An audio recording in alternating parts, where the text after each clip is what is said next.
Saya Aris Koyono. Saya Farel Nabil Akbar. Di sini kami akan menjelaskan tentang konflik Kamboja Thailand. Yang pertama-tama saya akan menjelaskan definisi ASEAN Way.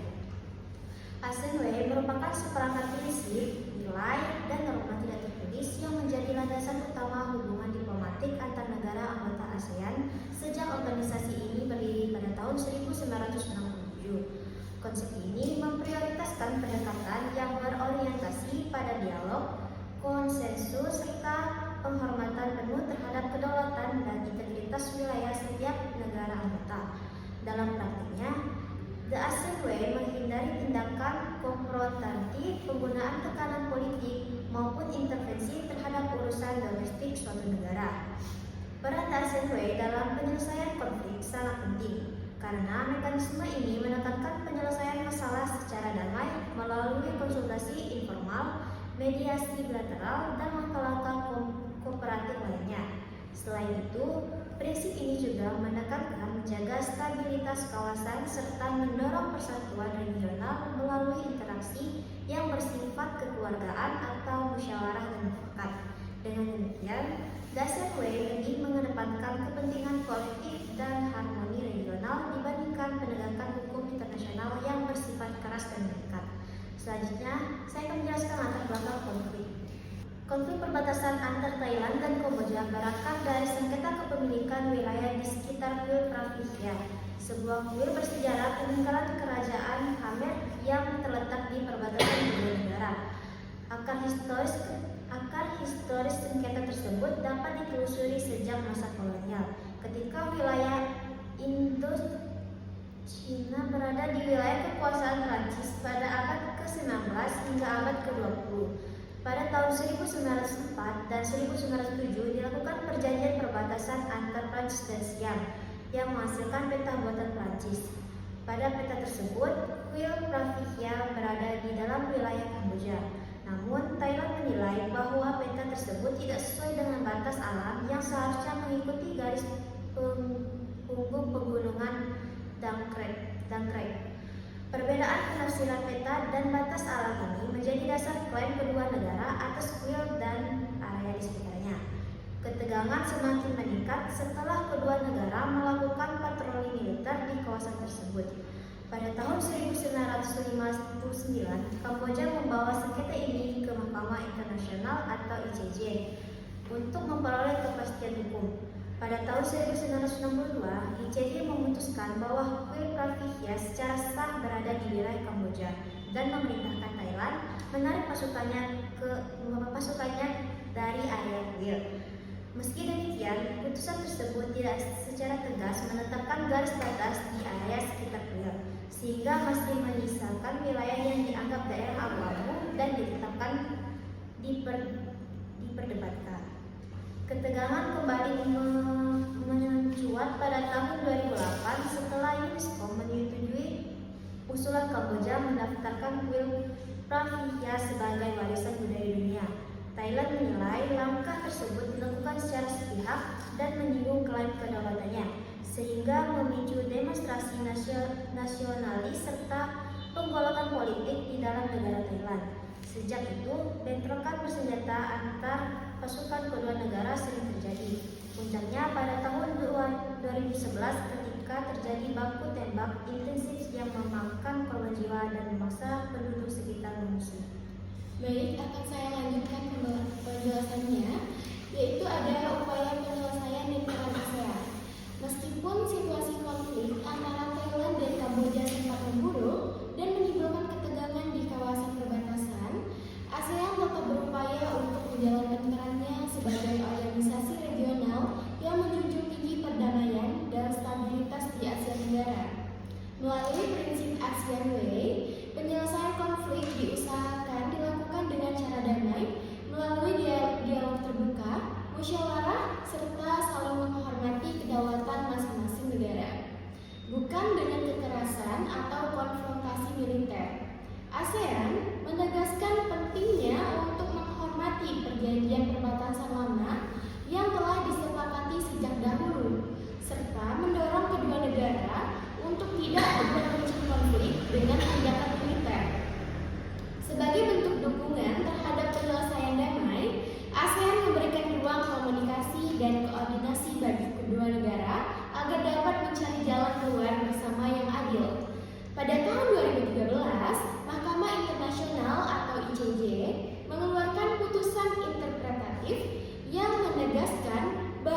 wilayah di sekitar kuil Pravia secara sah berada di bawah kedaulatan Kamboja. Dengan adanya keputusan ini, ASEAN menilai bahwa konflik tersebut lebih merupakan persoalan penafsiran terhadap isi dan batas perjanjian, bukan pembatalan perjanjian secara keseluruhan. Hal ini sejalan dengan prinsip dalam Konvensi Wina tahun 1969 yang mengatur bahwa perbedaan tafsir terhadap perjanjian internasional harus diselesaikan melalui dialog dan mekanisme hukum, bukan dengan tindakan sepihak. Oleh karena itu, ASEAN berupaya menjadi fasilitator netral dalam menjaga agar proses negosiasi tetap berjalan dan berkelanjutan, sesuai dengan semangat kerja sama dan solidaritas regional. Adapun kesepakatan damai pada tahun 2025 dan mediasi bilateral. Memasuki pertengahan tahun 2025, konflik antara Thailand dan Kamboja kembali memanas akibat ketidaksepahaman mengenai batas wilayah di sekitar kuil Pravia yang memicu pertempuran dan menyebabkan banyak korban jiwa serta pengungsian warga sipil di kedua sisi perbatasan. Melihat kondisi yang semakin genting, Malaysia dan Amerika Serikat turun tangan sebagai pihak mediator, menyelenggarakan pertemuan bilateral di Kuala Lumpur untuk mempertemukan kedua negara yang bertikai. Dalam pertemuan tersebut, ASEAN turut berperan aktif dengan memberikan dukungan diplomatik agar perundingan dapat berjalan kondusif. Bahkan, tokoh internasional seperti Donald Trump juga dilibatkan dalam proses diplomasi ekonomi untuk mendorong terciptanya stabilitas melalui kerjasama, perdagangan, dan pemberian insentif ekonomi, dengan harapan bahwa kesejahteraan bersama dapat menjadi landasan bagi perdamaian yang berkelanjutan. Hasil dari perundingan tersebut kemudian dikenal sebagai Perjanjian Kuala Lumpur 2025 yang mencakup beberapa poin penting, antara lain penarikan seluruh senjata berat dari kawasan perbatasan, pembersihan ranjau darat, serta pembebasan 18 tentara Kamboja yang sebelumnya ditahan oleh pihak Thailand. Meskipun perjanjian ini belum sepenuhnya mengakhiri konflik, pihak Thailand menyebutnya sebagai jalan menuju perdamaian karena dianggap sebagai langkah awal dalam proses rekonsiliasi bilateral. Kesepakatan ini menjadi bukti bahwa kerjasama diplomatik dan mediasi pihak ketiga mampu membuka jalan bagi kedua negara untuk memperbaiki hubungan, membangun kembali kepercayaan, dan menciptakan keamanan yang lebih stabil di kawasan perbatasan. Dengan demikian, kesepakatan damai 2025 menjadi contoh nyata penerapan prinsip Konvensi ASEAN tentang kerjasama dan perdamaian atau TAC, serta semangat ASEAN Way dalam menyelesaikan sengketa melalui dialog, kompromi, dan diplomasi yang konstruktif. Baik, saya akan melanjutkan. Keterkaitan ASEAN Way, Treaty of Amity and Cooperation, dan konflik Thailand dan Kamboja. Keterkaitan ini antara kalau ASEAN Way itu semua nilai dan prinsip yang ada pada ASEAN Way itu sudah diabadikan dalam Treaty of Amity and Cooperation atau TAC ini in Southeast Asia. TAC ini adalah perjanjian fundamental ASEAN yang mewajibkan negara-negara anggota untuk mematuhi prinsip-prinsip penting, terutama dalam hal menjaga perdamaian dan menyelesaikan perselisihan secara damai. Dalam konteks konflik bersenjata antara Thailand dan Kamboja, misalnya terkait sengketa wilayah seperti di sekitar kuil Pravia atau insiden perbatasan baru-baru ini, itu yang pertama, pelanggaran prinsip dasar. TAC mengikat sebagai anggota ASEAN dan penandatanganan TAC baik Thailand maupun Kamboja terikat pada prinsip-prinsip perjanjian tersebut, terutama larangan penggunaan ancaman atau kekerasan dalam hubungan antar negara, bentrok sebagai pelanggaran, eskalasi konflik hingga menjadi bentrok bersenjata dianggap sebagai pelanggaran serius terhadap komitmen fundamental tertuang dalam TAC dan Piagam ASEAN. TAC secara eksplisit menyerukan penyelesaian perbedaan atau perselisihan melalui cara-cara damai. Yang kedua, mekanisme penyelesaian damai. Kewajiban diplomatik. TAC khususnya bab 4 pasal 13 hingga 17 menyediakan kerangka kerja untuk menyelesaikan sengketa secara damai. Hal ini termasuk mendorong dialog, negosiasi, dan mediasi. Peran ASEAN. TAC memberikan amanat normatif bagi ASEAN dan negara-negara anggota seperti Indonesia yang sering bertindak sebagai fasilitator atau mediator untuk aktif mempromosikan penyelesaian damai ketika konflik antar negara anggota pecah. Permintaan tindakan. Forum regional seperti yang disuarakan oleh tokoh-tokoh diplomatik sering mendesak agar ASEAN segera bertindak untuk mengadakan eskalasi dan memfasilitasi komunikasi langsung antara kedua belah pihak sesuai dengan ketentuan TAC dan Piagam ASEAN. Baiklah, ini saya akan lanjutkan untuk yang ketiga, yaitu tantangan non-intervensi. Salah satu hambatan terbesar dalam penerapan efektif Treaty of Amity and Cooperation di kawasan Asia Tenggara adalah kuatnya prinsip non-intervensi yang menjadi bagian fundamental dari identitas ASEAN. Prinsip ini menegaskan bahwa setiap negara anggota memiliki kedaulatan penuh atas urusan dalam negerinya, dan negara lain termasuk ASEAN sebagai organisasi regional itu tidak berhak ikut campur dalam masalah domestik ataupun konflik bilateral yang dianggap sebagai urusan internal.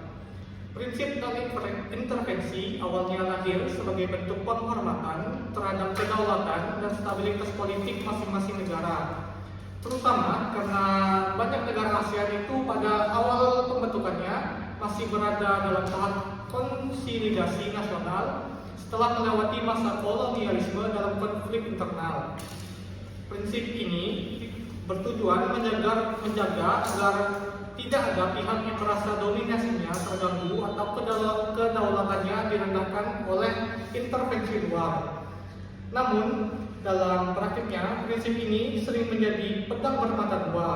Di satu sisi, ia menjaga rahasia, saling percaya, dan menjaga munculnya ketegangan baru di antara negara anggota.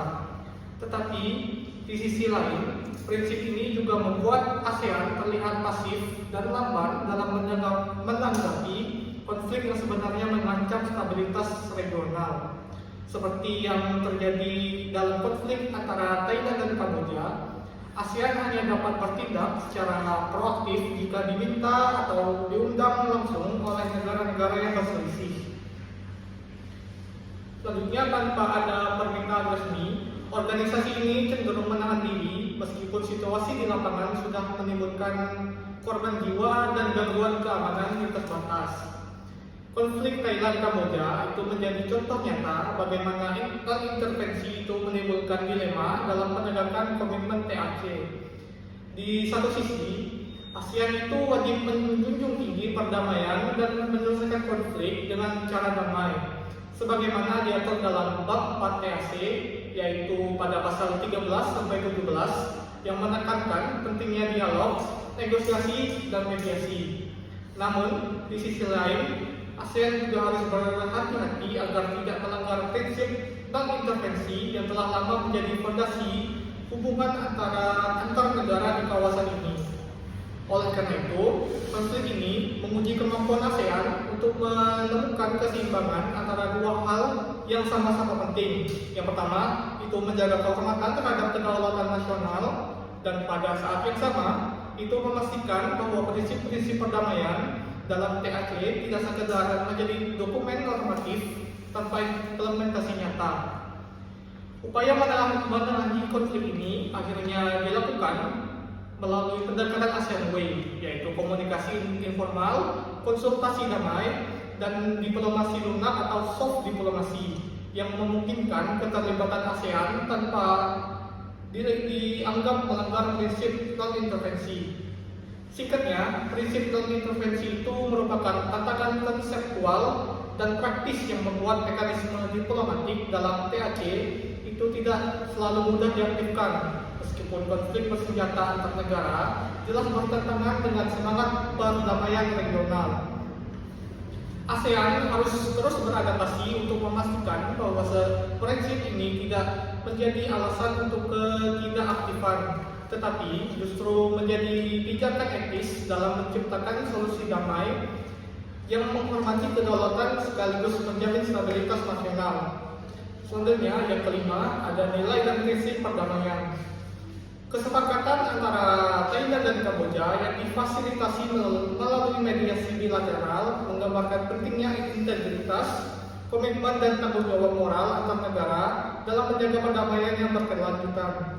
Perdamaian sejati tidak hanya berarti berhentinya konflik bersenjata, tetapi juga terbentuknya rasa saling percaya, penghormatan terhadap hukum internasional, dan juga kesediaan untuk menepati setiap kesepakatan yang telah dibuat. Dalam konteks nilai-nilai universal dan spiritual, penyelesaian konflik ini memiliki keselarasan kuat dalam prinsip-prinsip Islam. Dalam ajaran Islam, terdapat islah yang berarti perdamaian, rekonsiliasi, dan perbaikan hubungan. Prinsip Islam menekankan bahwa perdamaian bukan sekedar hasil dari kesepakatan politik, melainkan merupakan tanggung jawab moral dan sosial yang memperbaiki hubungan yang rusak, menghapus permusuhan, dan juga untuk mengganti kebencian dengan kerjasama. Melalui Islam, perdamaian menjadi proses yang berlandaskan keikhlasan, bukan sekedar kompromi sementara. Selain itu, ada juga nilai amanah yang juga menjadi landasan penting. Amanah bermakna kejujuran dan tanggung jawab. Dalam hubungan internasional, amanah berarti komitmen untuk menepati perjanjian dan juga menghormati hukum yang telah disepakati bersama. Negara yang menandatangani perjanjian damai memiliki kewajiban moral untuk menjalankannya dengan penuh integritas. Karena pelanggaran terhadap kesepakatan bukan hanya mencederai kepercayaan diplomatik, tetapi juga menyalahi nilai kemanusiaan dan etika global. Dengan demikian, perdamaian yang tercapai antara Thailand dan Kamboja dapat dipandang sebagai hasil penerapan nilai-nilai Islam dan amanah dalam ranah politik modern. Proses perdamaian itu tidak sekadar meredakan konflik fisik, melainkan juga menjadi pembelajaran moral tentang pentingnya menjunjung tinggi komitmen, menahan ego nasional, dan juga menempatkan kepentingan kemanusiaan di atas kepentingan politik jangka pendek. Akhirnya, penyelesaian damai ini menginginkan bahwa stabilitas kawasan ASEAN itu tidak hanya bergantung pada kekuatan diplomasi ataupun mekanisme hukum semata, tetapi juga pada integritas moral dan spiritual, nilai-nilai kemanusiaan yang menjadi dasar bagi hubungan antar negara. Dengan memadukan prinsip-prinsip internasional dan juga nilai etika Islam, perdamaian dibangun memiliki fondasi yang lebih kokoh, berkelanjutan, dan bermakna bagi seluruh pihak.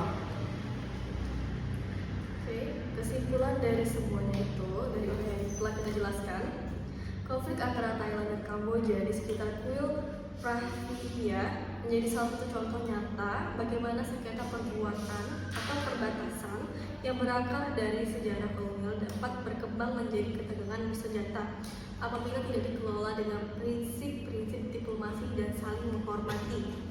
Perselisihan ini bermula dari perbedaan penafsiran terhadap peta warisan kolonial Perancis pada awal abad ke-20 yang menetapkan wilayah kuil dan berada dalam teritori Kamboja, meskipun Mahkamah Internasional atau ICJ pada tahun 1962 telah memberikan keputusan yang secara tegas menetapkan bahwa kuil Pravia merupakan bagian dari kedaulatan Kamboja.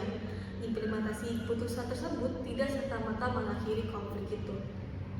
Ketidakkesepakatan mengenai batas wilayah di sekitar kuil terus menimbulkan ketegangan di lapangan dan menjadi pemicu bentrokan antara kedua negara, terutama ketika kepentingan politik domestik turut memperkeruh situasi itu. Pada tahun 2025, meningkatnya eskalasi konflik di perbatasan mendorong keterlibatan pihak ketiga melalui mediasi bilateral yang difasilitasi oleh Malaysia dan Amerika Serikat. Proses mediasi ini mencerminkan penerapan nyata semangat ASEAN Way, yakni penyelesaian sengketa melalui dialog, musyawarah, dan kerjasama tanpa menggunakan kekerasan.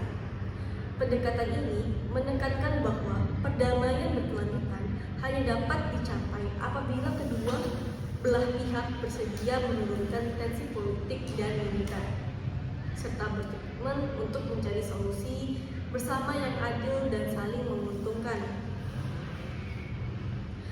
Melalui proses mediasi tersebut, kedua negara akhirnya menyepakati langkah-langkah konkret seperti penarikan senjata berat, pembersihan ranjau, serta pembebasan tahanan perang sebagai simbol rekonsiliasi dan pemulihan kepercayaan.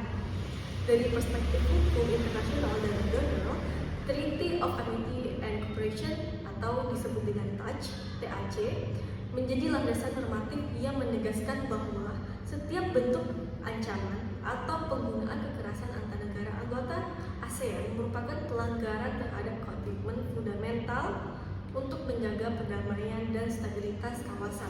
TAC atau Treaty of Amity and Cooperation menekankan pentingnya penyelesaian damai melalui mekanisme diplomatik seperti konsultasi, mediasi, dan negosiasi. Namun demikian, penerapan prinsip non-intervensi dalam sistem ASEAN seringkali menimbulkan dilema karena satu sisi organisasi harus menghormati kedaulatan masing-masing negara anggota, sementara di sisi lain tetap memiliki tanggung jawab kolektif untuk mencegah eskalasi konflik yang dapat mengancam stabilitas regional. Nah, hal ini berarti menunjukkan bahwa efektivitas TAC dan ASEAN Way sangat bergantung pada komitmen politik serta itikat baik negara-negara anggota dalam menegakkan nilai-nilai yang telah disepakati bersama. Dan selain itu, apabila dilihat dari perspektif nilai-nilai Islam, proses perdamaian yang terjadi antara Thailand dan Kamboja mencerminkan penerapan prinsip Islah atau disebut dengan perdamaian dan amanah dalam kurung menepati janji. Nah, prinsip Islah itu menekankan pentingnya rekonsiliasi dan penghentian permusuhan demi terwujudnya ketertiban dan keadilan. Sedangkan amanah mengandung makna, yakni tanggung jawab moral untuk mematuhi kesepakatan yang telah dibuat. Nah, dalam konteks ini, perdamaian sejati tidak hanya berarti berakhirnya konflik bersenjata, tetapi juga mencakup terciptanya hubungan yang berdasarkan kejujuran, rasa saling percaya dan komitmen bersama untuk menjunjung tinggi hukum serta integritas moral. Nilai-nilai tersebut sejalan dengan semangat ASEAN Way dan TAC yang sama-sama mengedepankan keadilan, tanggung jawab, dan stabilitas dalam hubungan antar negara. Nah, secara keseluruhan, konflik Thailand dan Kamboja menunjukkan bahwa diplomasi dan mediasi damai merupakan instrumen yang paling efektif dalam menyelesaikan sengketa antar negara di kawasan Asia Tenggara atau maksudnya itu Asia Tenggara. Pendekatan yang mengedepankan dialog dan musyawarah terbukti mampu mencegah eskalasi kekerasan sekaligus memperkerat kepercayaan antar negara. Melalui implementasi prinsip-prinsip ASEAN Way dan TAC, perdamaian dapat dicapai tanpa perlu mengorbankan stabilitas kawasan dengan menunjukkan nilai-nilai integritas, keadilan, dan komitmen moral. Negara-negara anggota ASEAN diharapkan dapat terus memperkuat kerjasama regional dan memastikan bahwa konflik serupa di masa depan dapat diselesaikan melalui jalur diplomasi bukan kekerasan. Sekian dari penjelasan kami. Mohon maaf apabila kami ada kesalahan kata dan terima kasih.